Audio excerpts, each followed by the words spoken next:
বিএনপির ভারপ্রাপ্ত চেয়ারম্যান জনাব তারেক রহমানের ঘোষিত রাষ্ট্র মেরামতের ৩১ দফা কর্মসূচির অংশ হিসেবে ফটিকছড়ি উপজেলার ৩ নং নারায়ণহাট ইউনিয়ন ছাত্রদলের উদ্যোগে ব্যবসায়ী ও সাধারণ মানুষের মাঝে ৩১ দফা কর্মসূচির বই বিতরণ সম্পন্ন করা হয়।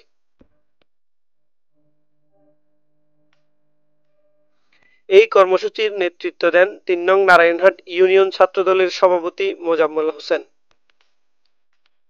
উক্ত বই বিতরণ অনুষ্ঠানে উপস্থিত ছিলেন নারায়ণহাট কলেজ ছাত্রদলের সাবেক সভাপতি জনাব শামীম,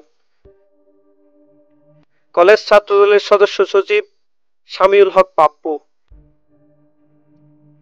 ইউনিয়ন ছাত্রদলের সাবেক সাধারণ সম্পাদক সুজন মজুমদার সহ ছাত্রদলের অন্যান্য নেতৃবৃন্দ।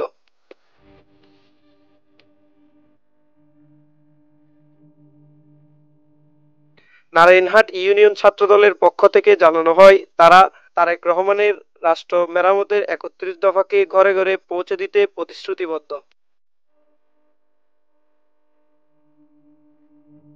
তুফান মাহমুদ, স্বপ্নের সংবাদ, ফটিকছড়ি।